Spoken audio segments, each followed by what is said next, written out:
নমস্কার সবাইকে। সবাই কেমন আছেন? আশা করি সবাই ভালো আছেন। আমরাও খুব ভালো আছি। দেখুন চারপাশটা কত সুন্দর সবুজ। এখন কিন্তু 7টার মতন বাজে। চলে এসেছি ছাদে। পুরো চারপাশটা সবুজে মোড়া। কিন্তু কদিন পরে কিন্তু এই সবুজটা থাকবে না। যখন সব ধান পেকে যাবে, সব হলুদ হয়ে যাবে। গ্রাম বাংলার এটাই সুবিধা। চারপাশ সবুজ দেখা, গাছপালা, পাখি পক্ষী, কত রকমের ব্যাপার। যাই হোক, সব কাজ সেরে নিয়েছি, ছাদে চলে এসেছিলাম। এরপর যাই, ছেলের স্কুল আছে, কিছু জলখাবার বানিয়ে নিই। জলখাবারের জন্য আমি কিন্তু বানাবো কুমড়োর ছক্কা। আর কুমড়োর ছক্কা দিয়ে রুটি খেতে আমার কিন্তু খুব ভালো লাগে। আর শেষ পাতে একটু না মুড়ি নিলে কিন্তু আমার আবার পোষায় না। সেই জন্য লঙ্কা ফোড়ন আর তেজপাতা দিয়ে আমি কুমড়োটা কষিয়ে দেবো। আর সামান্য করে হলুদ। কুমড়ো একটা এমনই জিনিস, তুমি রুটি লুচি মুড়ি যাই দিয়েই খাও না কেন, খুবই ভালো লাগে। সামান্য একটু চিনি দিলেই হচ্ছে। আর আমি অল্প করে লঙ্কা দিয়েছি, যেহেতু বাচ্চারা খাবে সেজন্য আর কাঁচা লঙ্কা দিলাম না। যাই হোক, বাকি কাজগুলো সেরে নিই। ছেলের আবার স্কুল আছে। ছেলের স্কুল থাকলে মানে মায়েদের সব রকমের তাড়া শেষ নেই, তার সঙ্গে পূজাও করতে হবে। এই দেখো, আমি চলে এসেছি ঘরে। পুজো সেরে নিয়ে আমাদের গোপুসোনার কাছে। গোপুসোনাকে স্নান করাবো, নতুন জামা কাপড় পরাবো, ওর যা যা কাজ থাকে। প্রথম কিন্তু গোপালকে আনতে আমাদের বাড়িতে আমাদের কিন্তু প্রচুরই ভয় পেয়েছিল। কারণ অনেকে বলতো অন্ন দিতে হয়, অনেকে অনেক রকমের কথা বলতো। কিন্তু সেই 7-5 ভেবে ভাবতাম যদি না পারি গোপালের যত্ন নিতে, সেই জন্য তারপর ভয়ে ভয়ে কিন্তু গোপুসোনাকে আমাদের বাড়িতে নিয়ে চলে এলাম। আর আমাদের যে পুরোহিত, তাকে জিজ্ঞেস করেছিলাম যে অন্ন দেওয়াটা কি একান্তই প্রয়োজন।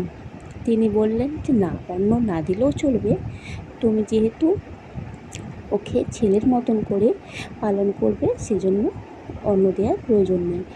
ওর বিস্কুট, চকলেট, মিষ্টি, লাড্ডু এই সকল দিলেই চলবে। সেজন্য কিন্তু আমরা গোপালকে নিয়ে এসেছিলাম। এটা কিন্তু আমি নিয়ে আসিনি, এটা গোপালকে নিয়ে এসেছে আমার বোন। আর আমি হলাম গোপুসোনার মাসি। যেহেতু আমাদের দু বোনেরই একই বাড়িতে বিয়ে হয়েছে সেই জন্য। আর বোন গেছে আজকে বাপের বাড়িতে, সেই জন্য কিন্তু গোপালের স্নানের দায়িত্ব, ঘুম থেকে ওঠার দায়িত্ব পুরোটাই কিন্তু আমার উপর। সেই জন্য আমিও স্নান টান করে বাড়ির পুজো করে নিয়ে চলে এসেছি গোপালকে স্নান করাতে। গোপালের স্নানও হয়ে গেছে, অল্প করে ঘি মাখিয়ে স্নান করিয়ে দিয়েছি। এরপর ওকে জামা পরাবো। এই দেখো, এই বক্সের মধ্যে ওর কিন্তু অনেক মুকুট ভরা আছে। মুকুট আছে, চুল আছে, বিভিন্ন রকমের যা কিছু গয়না পাতি, অনেক কিছু। ওই সকল বাবা আমি দেখি না, আজকে যখন দেখলাম এই যে চয়েস করে একটা মুকুটও বার করে নিলাম পরাবো বলে। আর এই বাক্সের মধ্যে হয়তো মানে জামা কাপড় কিছু আছে, খুলে দেখি কি আছে। ও জামা কাপড় আছে, আবার সোয়েটার আছে, সব কিছু বোন গুছিয়ে রাখে। এদিকে আমাকে অতটা নজর দিতে হয় না, মাঝে সাঝে আসি। গোপালকে স্নান করাতে কিন্তু আমার খুব ভালোই লাগে। ওর ছোট্ট ছোট্ট জামা, ছোট্ট ছোট্ট গয়না, ছোট্ট ছোট্ট মুকুট, ওই সকল জিনিসই কিন্তু ছোট্ট ছোট্ট। আমার কিন্তু খুব মজা লাগে কিন্তু। আর দেখো, আমরা যেমন বাড়ির সন্তানকে সারাদিন যত্ন করি, সেভাবে কিন্তু গোপালেরও যত্ন করতে হয়। সকালে কি ঘুম থেকে তুলতে হয়, দিয়ে বিস্কুট দিতে হয়। আমরা কিন্তু জল বিস্কুটই দিই সকালে, আমরা খাই সেজন্য ওকেও দিই। এরকম ডিবার মধ্যে বিস্কুট চকলেট সব ভরা আছে। কারণ সবসময় তো কিনে আনা যাবে না, সেই জন্য আগের থেকে কিনে নিয়ে এসে ভরে ভরে রেখে দেওয়া হয়। যখন যেটা প্রয়োজন হয় তখন সেটা হয়। তারপর রাত্রিবেলায় চকলেট দিয়ে, চকলেট খেয়ে গোপাল কিন্তু ঘুমিয়ে যায়। এটা আবার পাউডার, এটা আবার টিপ, মানে তিলক আর কি। এটা ঘি মাখিয়ে কিন্তু গোপাল স্নান করে। যখন অনেক গরম পড়ে তখন গোলাপ জল, আর ছোট্ট একটা চিহ্ন আছে। যাই হোক, ছোট্ট ছোট্ট জিনিসগুলো খুব সুন্দর লাগে না। গোপালকে স্নান করানো হয়ে গেছে। ও যা যা এরপর গয়না আছে ওগুলো আমি সব পরিয়ে দেবো। চুল, আর এটা হচ্ছে তুলসী গাছের মালা। এটা আবার সবসময় গোপালের গলায় থাকে, ওর ঠাম্মা এনে দিয়েছে। এই মুকুটটা পরিয়ে দিলাম ম্যাচিং করে, আর গোপালের বাঁশিটাও দিয়ে দিলাম। এই দেখো, এরপর ওই যে টুকটা দেখালাম না, এই টুকটা পরিয়ে দিচ্ছি।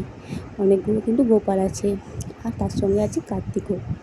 2 বছর 2টো কার্তিক দিয়েছিল, সেই জন্য একটু কার্তিকও রয়ে গেছে। কার্তিকের মুখের অবস্থা কী করেছে দেখছো, খাইয়ে খাইয়ে একদম কার্তিকের মা মুখের 12টা বাজিয়ে দিয়েছে।